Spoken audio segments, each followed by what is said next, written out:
दोस्तों, अपना ज्ञान और बढ़ाने के लिए चैनल को सब्सक्राइब जरूर करें। दोस्तों, पाप किसको लगता है? आज का प्रसंग बहुत ही महत्वपूर्ण है। शीर्षक है पाप किसको लगता है। कहते हैं कि धर्म का मर्म बहुत ही सूक्ष्म है।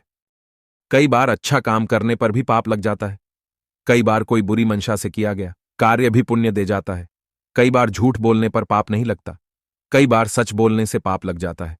कई बार हिंसा करके भी पाप नहीं लगता और कई बार बिना हिंसा किए ही मात्र सोचने से पाप लग जाता है। दोस्तों, आपको इन सभी सवालों के जवाब इस वीडियो में मिल जाएगा। आपसे निवेदन है कि वीडियो को पूरा जरूर देखना। दोस्तों, एक बार माता पार्वती ने भगवान शिव से पूछा, हे प्रभु, ऐसा कर्म कौन सा है जो अच्छी मंशा से किया गया हो फिर भी पाप लग जाता है? ऐसा कर्म क्या है जो बुरी मंशा से किया गया हो तो भी पुण्य मिल जाता है? आखिर पाप किसको लगता है? तब भगवान शिव कहते हैं, हे देवी पार्वती, धर्म के मर्म को समझना बहुत ही कठिन है। बड़े बड़े ज्ञानियों से भी कभी कभी धर्म के मर्म को समझने में भूल हो जाती है। इस संबंध में मैं तुम्हारे सामने कुछ घटनाओं का वर्णन करता हूं। ध्यान देकर सुनो।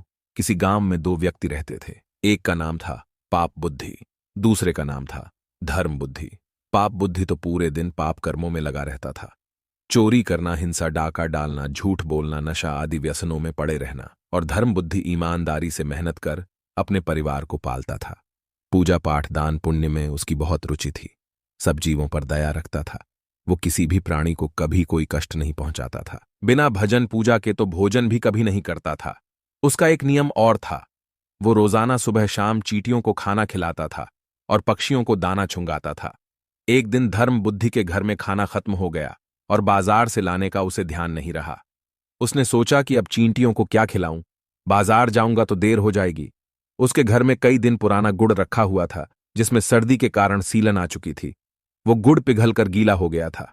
धर्म बुद्धि ने सोचा कि चलो, अगर घर में खाना नहीं है तो आज इसी से काम चला लेता हूं। आखिर गुड़ भी तो मीठा ही होता है और ये तो आप जानते ही हो दोस्तों कि चींटियों को मीठा बहुत पसंद होता है। रोज की तरह धर्म बुद्धि ने वो गुड़ ले जाकर चींटियों के बिल के पास रख दिया। चींटियां तो पहले से ही तैयार थीं। गुड़ की सुगंध मिलते ही चींटियों का झुंड आकर गुड़ खाने में लग गया। अब तो वे गुड़ के ऊपर चढ़ चढ़कर गुड़ का स्वाद लेने लगी।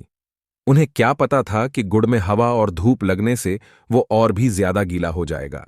अब तो जो चींटी गुड़ खाने को ऊपर चढ़ती थी वो उस पर चिपक जाती थी। धीरे धीरे चींटियों का पूरा झुंड उस गुड़ की ढेली से चिपक गया।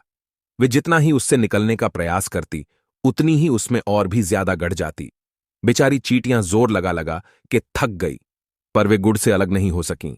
आखिर दुखी होकर समस्त चींटियां धर्म बुद्धि को कोसने लगीं। चींटियों ने धर्म बुद्धि को श्राप दे दिया कि जिसने हमें इस दशा में पहुंचाया है वो निश्चित ही नरक में गिरेगा। भगवान शिव बोले, हे देवी पार्वती, धर्म बुद्धि ने तो अपनी समझ से तो अच्छा काम किया था, पर फिर भी उसे नरक में जाना पड़ा। उधर वो पाप बुद्धि, जो बड़ा ही दुष्ट किस्म का व्यक्ति था, वो सुबह सुबह वहां से गुजर रहा था। अचानक उसकी नजर गुड़ खाती चींटियों पर पड़ गई। पाप बुद्धि ने सोचा कि ये धर्म बुद्धि बड़ा ही धर्मात्मा बनता है, हर जगह पूजा करता फिरता है, आज मैं इसकी पूजा पर पेशाब करूंगा।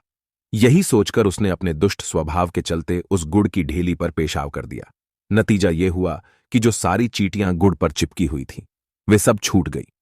उन्होंने उस पाप बुद्धि के लिए खूब आशीष दिया कि जिसने हम सबको उस दलदल रूपी मुसीबत से निकाला है, भगवान उसे सतगति दे। चिटियों के आशीर्वाद से उस पाप बुद्धि ने मरने के बाद स्वर्ग में स्थान पाया। इसीलिए कहते हैं, धर्म का मर्म बहुत ही सूक्ष्म है।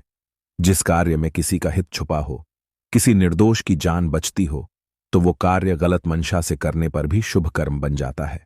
यदि आपका शुभ कर्म भी सैकड़ों निर्दोषों की मृत्यु का कारण बने तो उसे शुभ कर्म नहीं कहा जा सकता। भगवान शिव बोले, हे देवी, अब मैं तुम्हें एक और दूसरी कथा सुनाता हूं। किसी जंगल में खोह बनाकर एक सुअर रहता था।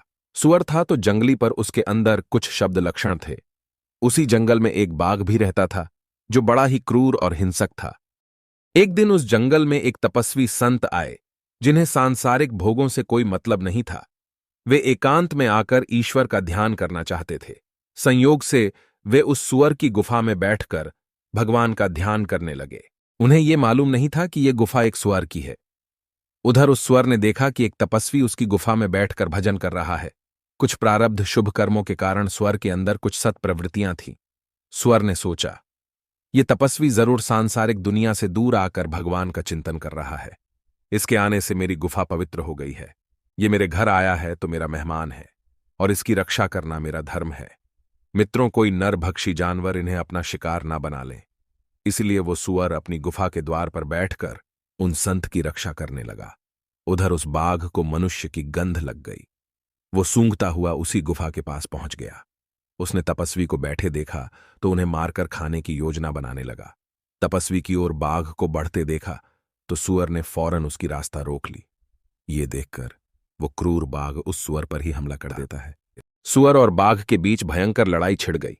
उस सूअर ने उस खूंखार बाघ से जमकर टक्कर ली। वो किसी भी कीमत पर बाघ को आगे नहीं जाने देना चाहता था। अपने जीते जी वो तपस्वी को बाघ का शिकार नहीं बनने देना चाहता था। लड़ते लड़ते दोनों लहूलुहान हो गए। सूअर ने पूरी ताकत से उस नरभक्षी का सामना किया। बाघ रशी के भक्षण के लिए लड़ रहा था और सूअर उनकी रक्षा के लिए बाघ से लोहा ले रहा था। मित्रों, दोनों की सोच अलग अलग थी। आखिरकार सूअर ने उस बाघ को मार डाला। बाघ से लड़ते लड़ते सूअर भी बहुत घायल हो चुका था, इसलिए कुछ समय बाद सूअर ने भी अपने प्राण छोड़ दिए। वे दोनों लड़ते लड़ते मृत्यु को प्राप्त हुए। नतीजा ये हुआ कि सूअर तो मरकर स्वर्ग में पहुंचा और बाघ मरने के बाद नर्क में गया, और उधर संत ने भी योग साधना के द्वारा अपने प्राणों को त्याग दिया। दोस्तों, संत तो मरने के बाद मोक्ष को प्राप्त हो गए। अब समझने वाली बात यह है कि तपस्वी ना तो सूअर से प्रेम करता था, ना बाघ से द्वेष। फिर भी सूअर उनकी रक्षा के भाव से लड़ा और बाघ अपने स्वार्थ सिद्धि के लिए वो मुनि का भक्षण करना चाहता था। हिंसा तो दोनों ने कि सूअर ने बाघ को मारा और बाघ ने सूअर को, पर एक को स्वर्ग मिला और दूसरे को नर्क। ऐसा क्यों? तो दोस्तों, इसका अर्थ है कि सूअर के अंदर अच्छा भाव था। वो अपने लिए नहीं लड़ रहा था, वो मुनि की रक्षा के लिए लड़ रहा था। और बाघ के अंदर बुरा भाव था, वो अपने लिए लड़ रहा था। कहते हैं, मारने वाले से बचाने वाला बहुत बड़ा होता है।